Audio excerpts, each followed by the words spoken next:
People used to say Wiggins couldn't win games.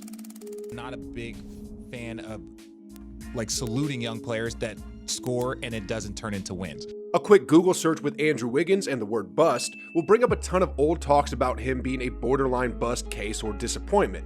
But now, today, with the Golden State Warriors, well, he's turned his career around. Uncomfortable. I think he caught Draymond off guard too. And Wiggins with 5 to shoot. Spins. Long two-pointer. Got it. Wiggins attacking. Ladies and gentlemen, the Warriors have done it. As of 2022, Andrew Wiggins is an all-star. Inconsistent is what people used to call Wiggins back in Minnesota. Sometimes he showed flashes of greatness and sometimes he just showed, well, this. This one can tie it. And another miss. This face says it all. I mean, look at that. Anyway, let's look at his statistics for a second here. While in Minnesota, he was always a below-average three-point shooter.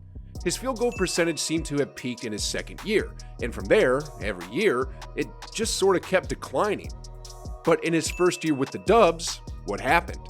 Well, he immediately had his most efficient shooting year of his career, both from outside and inside the arc. What else happened? The nickname Two-Way Wiggs popped up? Instead of being a liability on defense, Wiggins became one of the best perimeter defenders in the league. Lee was able to make the call. Wiggins staying with McCollum. Shot clock down to 10. So that was his first season. Then we all thought he'd play similarly in his second season, but he's taken his efficiency to a whole nother level. I mean, check out this play by Wiggins here. Here's Wiggins with the ball up top. He then passes the ball to Otto Porter Jr. and does a little split action with Steph. Wiggins then loses his defender and could have easily tried to lay this in, but instead, he played Warriors basketball and rewarded the big man who was working hard all night. Wiggins to Looney. Tic-tac-toe. Let's watch that one again. Edwards now with 23 to back up Karl Anthony Towns 31. Wiggins to Looney. Tic-tac-toe. Sheesh, guys.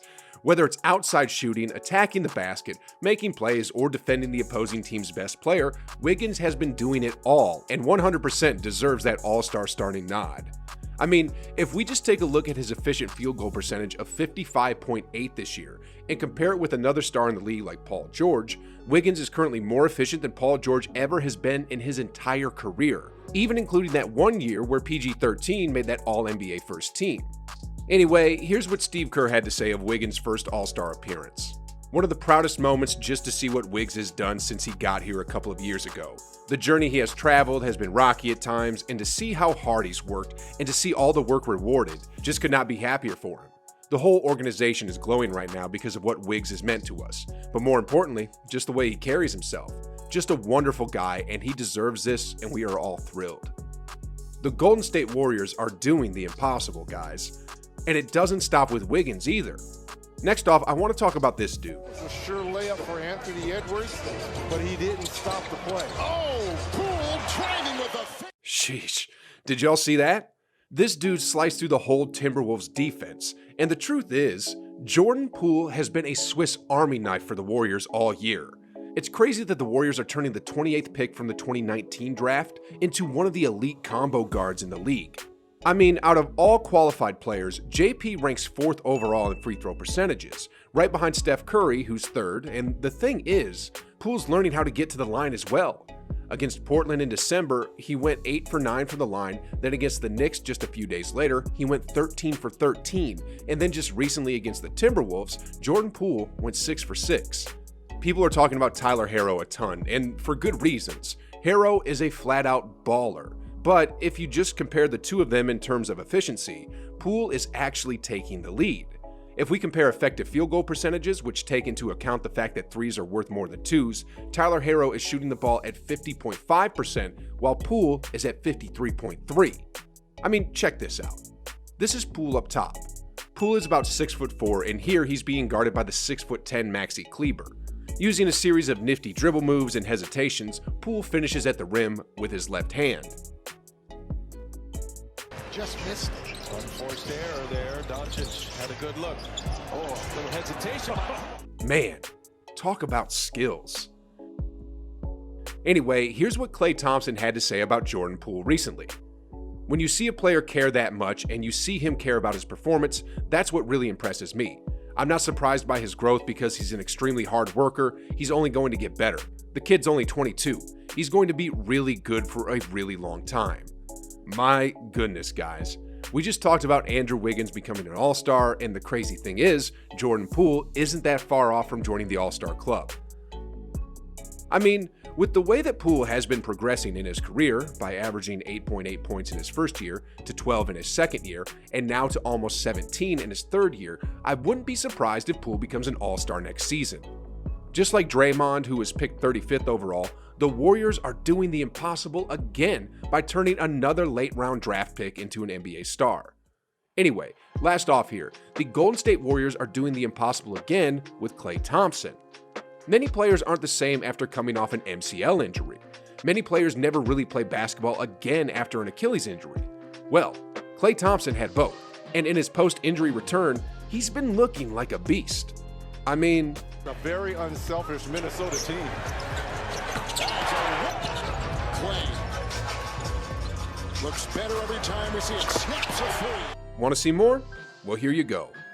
But most point guards do not move without the ball. Thompson, he'll pull it over Kleba. Yes! 6 rebounds now for Bielitsa. Here's Thompson again. How good does he look to you? He certainly doesn't look like a shell of himself. I mean, against Detroit, he went for 21 points on 6 for 13 from the field and 3 for 8 from distance. Against Dallas, he went 6 for 12 from the field and 3 for 5 from distance for 15 points. Then against the young and athletic Minnesota, Klay went 9 for 16 from the field, 5 for 9 from distance for a total of 23 points.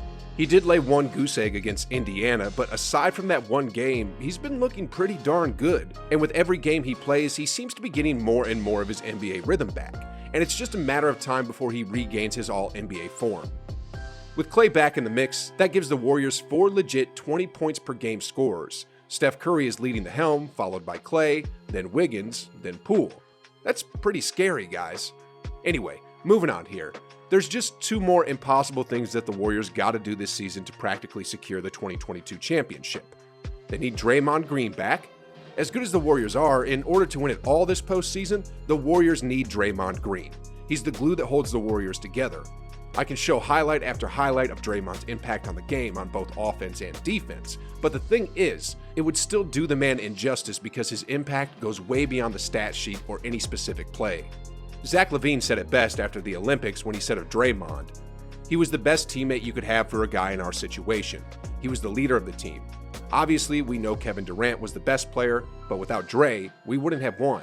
He's the one who had everything together in every practice, watching film with the guys, making adjustments, giving guys confidence to come and play their game, and just keeping everybody engaged."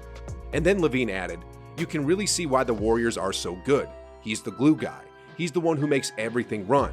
At least that's my opinion. He looks out for everybody else before himself."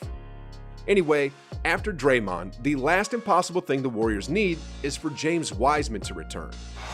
Flip to Wiseman! And the pass right to spins on Batum. Up high, Wiseman. There's still no timetable for his return, but here's what Steve Kerr said of Wiseman recently. "I do know that when he is back, the ability that he has to give us that lob threat can be huge. You think about all the shooting we have. You throw Steph and Klay and Otto Porter and Wiggs and all these guys who are shooting great from the three-point line. You add a lob threat, that's a pretty devastating weapon." Anyway, guys, moving on. Have you ever wondered how the NBA compares with other leagues around the world? Well, I did actually. So I did some investigation, and this video here is the result of that research. It's pretty insane what some average NBA players can do overseas, and well, I don't want to spoil it here for you. So go ahead and click the video, and like always, I'll be waiting on the other side.